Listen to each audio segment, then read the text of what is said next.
Gdy opuszczałem budynek CSK w niedzielny wieczór, dzień po wernisażu, z korytarzy dobiegał taki piękny utwór będący tłem dla prezentowanych na wystawie filmów dokumentujących proces twórczy.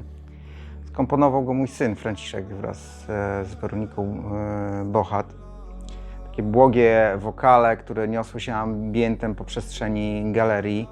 I wśród tych dźwięków powracały takie tajemnicze słowa abstrakcyjne Sela, Sela, co chwilę przerywane głuchym odgłosem uderzeń baseballowych kijów o marmurowe naczynia z napisami wiara, nadzieja, miłość. I dopiero później dowiedziałem się, że ten utwór ma tytuł Confido, co znaczy po łacinie całkowicie ufam, pokładam pełne zaufanie. To zestawienie ciągle nie daje mi spokoju. Moja realizacja Rage Room, ten pokój wściekłości, przyniosła rezultat, którego kompletnie się nie spodziewałem. Zakładałem, że praca będzie badać podatność na sugestie, presję społeczną i te mechanizmy zachęcające do symbolicznej przemocy względem wartości reprezentowanych przez te trzy marmurowe wazy: wiara, nadzieja i miłość. No, nie spodziewałem się jednak skali zaangażowania widzów. Przerosło mnie to kompletnie. Zakładałem, że praca będzie badać podatność na sugestie, presję społeczną, mechanizmy zachęcające do takiej symbolicznej przemocy wobec wartości reprezentowanych przez te trzy marmurowe wazy: wiara, nadzieja i miłość. No, nie spodziewałem się jednak, że będzie aż taka skala zaangażowania widzów w ten eksperyment. W zasadzie w ciągu zaledwie jednego dnia publiczność zniszczyła wszystkie 12 różowych kijów baseballowych przygotowanych do tego projektu. A musicie wiedzieć, że kije te wcześniej rzeczywiście wielokrotnie testowałem pod kątem wytrzymałości. Zostały rozbite na drzazgi. Kompletnie. Marmurowe naczynia pozostały nietknięte, tak jak przewidywałem. Początkowo odczytywałem ten fakt jako dowód istnienia granicy, której nie chcieliśmy przekroczyć. Wydawało mi się, że szlachetność marmuru, złote inskrypcje, znaczenie słów wiara, nadzieja i miłość okażą się wystarczającą ochroną. No dziś już muszę przyznać, nie jestem pewien tego. Przemoc nie zatrzymała się przed naczyniami. Przemoc została uruchomiona. Widzowie uderzali z taką intensywnością, że zniszczyli wszystkie dostępne narzędzia. Powstaje we mnie pytanie, co wydarzyłoby się, gdyby kije były wykonane z czegoś twardego, drewna lub metalu? Czy te wartości rzeczywiście obroniłyby się same? Czy też ocalił je wyłącznie fizyczny opór materii? I to pytanie zmieniło również moje spojrzenie na samą pracę. Być może eksperyment nie ujawnił tak naprawdę granicy przemocy, lecz granice jej skuteczności.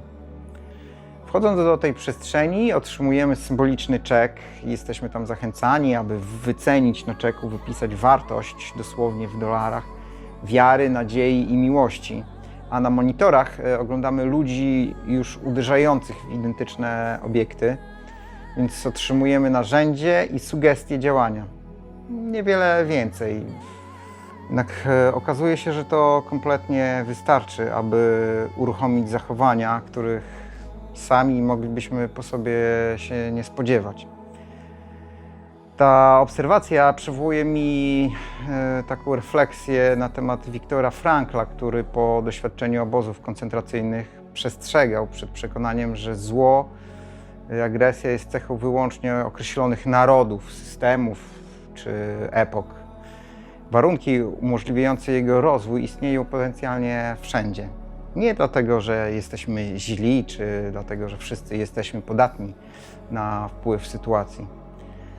W tym sensie Rage Room przywołuje również performance Rhythm Zero Mariny Abramowicz z 1974 roku, gdy artystka pozwoliła publiczności robić ze swoim ciałem wszystko, co uzna za stosowne. W Wśród przygotowanych przedmiotów znajdowały się zarówno i róże, jak i nóż, nawet naładowany pistolet. Wraz z upływem czasu uczestnicy stawali się coraz bardziej agresywni. Nie dlatego, że przyszli tam jako ludzie brutalni, lecz dlatego, że sytuacja stopniowo zawieszała odpowiedzialność i przesuwała granice tego, co dopuszczalne. I podobny mechanizm ujawnił się też w Rage Room. Wystarczyło stworzyć scenariusz, estetykę gry i poczucie przyzwolenia. I to doświadczenie, muszę przyznać, zachwiało moją wiarą w przekonanie, że piękno samo potrafi się obronić. Dostojewski w Idiocie wkłada w usta księcia Myszkina takie słowa, które stały się później jednym z najczęściej cytowanych zdań nowoczesności. Piękno zbawi świat. Po tym doświadczeniu zadaję sobie takie inne trochę pytanie. Czy piękno może ocalić świat bez ram i norm odpowiedzialności, które ją chronią? Być może najważniejszym odkryciem tej pracy jest właśnie pojęcie oporu. Nie tylko oporu moralnego, lecz oporu w ogóle. Oporu prawa, kultury, religii, wychowania, odpowiedzialności, nie wiem, autorytetu, ale także oporu samej materii. Coraz częściej zastanawiam się, czy wartości przetrwały dlatego, że je uszanowaliśmy, czy dlatego, że napotkaliśmy przeszkodę, której nie potrafiliśmy pokonać. Nie wiem, możliwe, że wiara, nadzieja, miłość nie ocalały dzięki swojej wartości. Może ocalił je ten symboliczny marmur. Jest jeszcze jeden aspekt tego doświadczenia, którego początkowo w ogóle nie dostrzegałem. Wszystkie kije baseballowe zostały zniszczone. Narzędzia przemocy okazały się najbardziej zużywalnym elementem całej instalacji. Ich rozpad nie był jednak wyłącznie skutkiem agresji uczestników. Był również przypomnieniem, że każda przemoc posiada własną ekonomię. Narzędzia trzeba zaprojektować, wyprodukować, sprzedać, teraz zastąpić nowymi. Ktoś, jakiś mechanizm na tym zarabia. Ktoś czerpie z tego korzyść, z ich użycia też.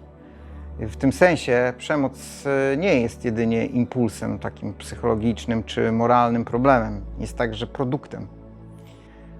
Ten wątek pojawia się już wcześniej w mojej pracy Boom, przedstawiającej dwie marmurowe pięści zderzające się ze sobą i pomiędzy nimi eksploduje wykonany z brązu taki obłok $100 banknotów.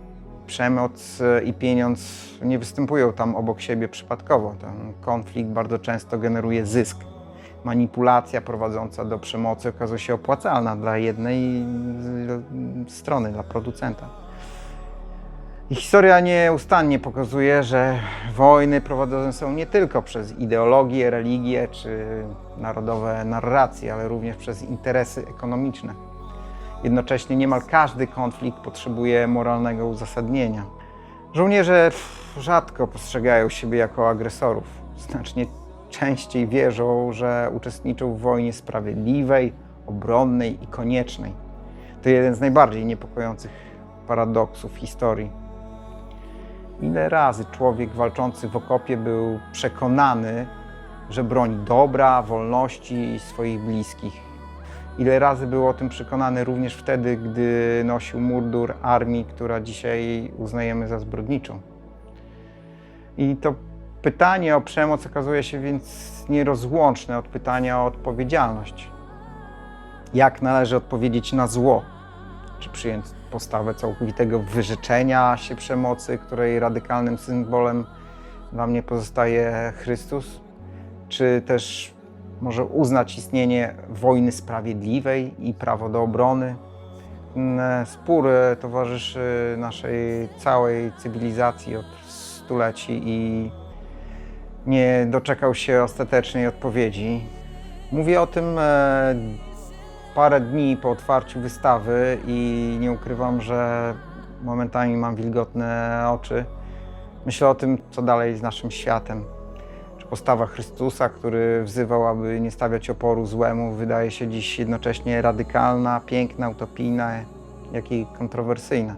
Przecież chcemy bronić tych wartości. Czujemy, że mamy obowiązek ich bronić.